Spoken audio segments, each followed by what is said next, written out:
우리는 살면서 수많은 사람들을 만납니다. 가볍게 스쳐 지나가는 사람도 있고, 긴 시간을 함께 보내는 사람도 있습니다. 그 과정에서 다른 사람에게 영향을 주기도 하고, 영향을 받기도 합니다. 사람을 잘 만나면 인생이 잘 풀리기도 합니다. 반대로 사람을 잘못 만나면 인생길이 고난길이 되기도 합니다. 옛말에 먹을 가까이 하면 검어진다는 말이 있습니다. 나쁜 무리와 어울리면 자신도 모르게 그릇된 방향으로 나아가게 된다는 의미입니다. 이 때문에 우리 부모님들은 친구를 가려서 사귀어야 한다고 가르치곤 하셨지요.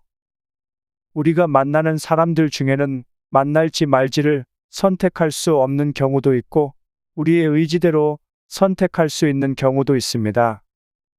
선택의 가능성이 없는 경우에는 어쩔 수 없겠지만, 선택할 수 있는 경우라면 될 수 있으면 사람을 가려서 만나야 할 것입니다.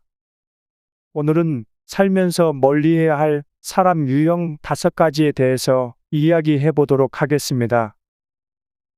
첫 번째, 부정적인 사람. 부정적인 사람은 무슨 일이든지 부정적으로 해석하고 부정적으로 받아들이는 것이 습관처럼 되어 있습니다. 좋은 일이 생겨도 어쩌다 운이 좋았을 뿐이라고 생각하고, 안 좋은 일이라도 생기면 온갖 부정적인 결과들을 상상하며 불안해합니다. 힘든 상황에 처하게 되면 이겨내려고 하기보다는 이내 낙담하고 쉽게 포기합니다. 평소에도 불만이 많고 다른 사람들을 자주 비난하거나 비판하는 것 또한 부정적인 사람의 특징입니다. 부정적인 사람은 새로운 시도를 하는 것을 꺼리는데, 뭘 해도 어차피 안 될 거라고 생각하다 보니 시도조차 안 하게 되는 것입니다. 부정적인 사람과 같이 있으면 우리의 마음 또한 부정적으로 물들게 될 수 있습니다. 우리는 다른 사람을 느낄 수 있는 두뇌를 가지고 태어났고, 이로 인해서 다른 사람의 감정이나 정서에 영향을 받기 때문입니다.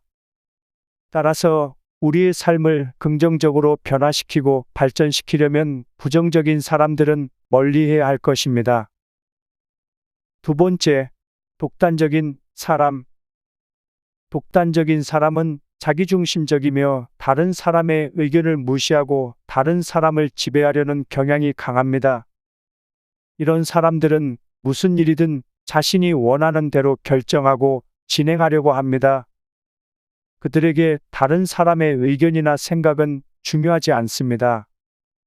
자신의 판단과 결정이 가장 좋은 결과를 가져올 것이라는 확신이 강하기 때문에 다른 사람이 무슨 말을 하건 자기 하고 싶은 대로 합니다.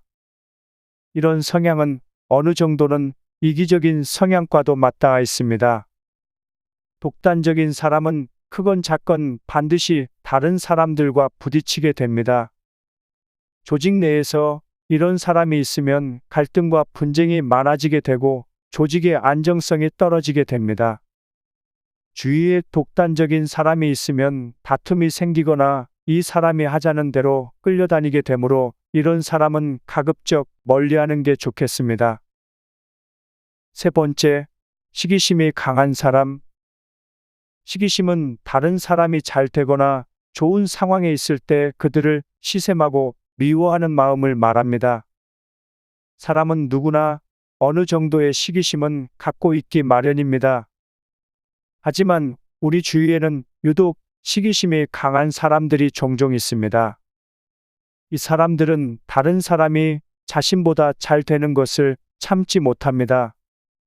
그래서 다른 사람들의 성공이나 행복을 보면 축하해 주기보다는 그들을 못마땅하게 여기고 미워하곤 합니다.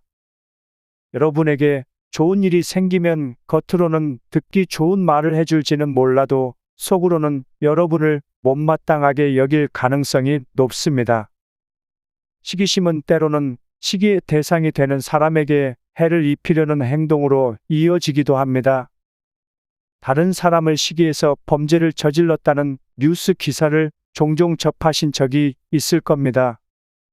시기심이 강한 사람은 결코 여러분의 친구가 될 수 없습니다. 그러니 이런 사람은 되도록 멀리하는 게 좋겠습니다. 네 번째, 말을 함부로 하는 사람. 어디에서건 말을 함부로 하는 사람들이 종종 있습니다. 이런 사람들은 함부로 말하는 것이 자신감의 표현인 양 거리낌이 없습니다. 때로는 비속어나 모욕적인 언어를 사용하는 것도 주저하지 않습니다. 상대방의 기분이나 입장을 배려하지 않고 말을 하기 때문에 주위 사람들을 불쾌하게 만들고 종종 다툼으로 이어지기도 합니다. 말은 말하는 사람의 품격을 측정하는 척도입니다. 말하는 것을 들어보면 그 사람의 됨됨이를 어느 정도는 알 수 있습니다.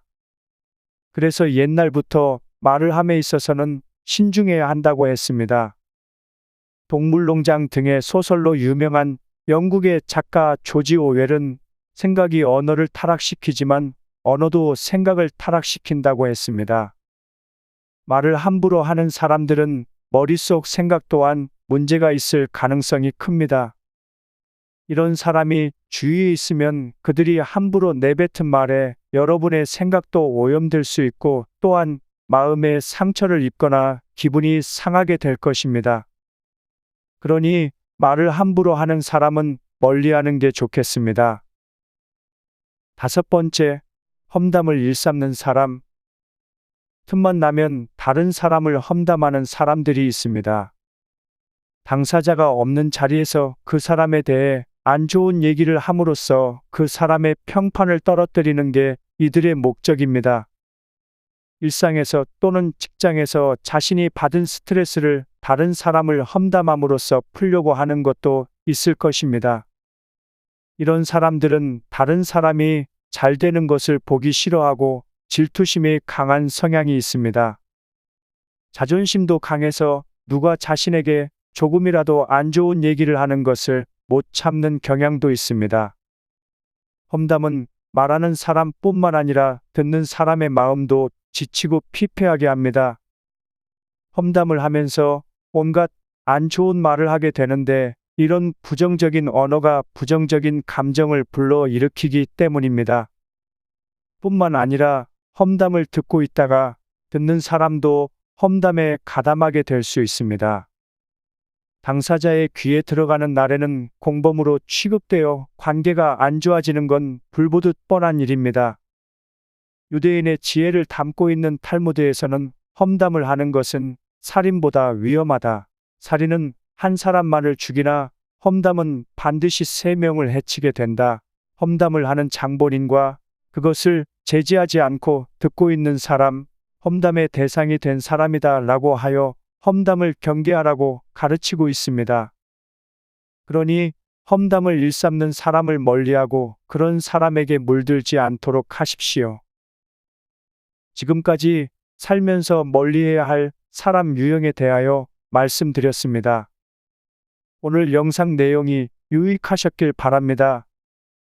영상 내용이 유익하셨다면 구독, 좋아요, 알림 설정 부탁드립니다.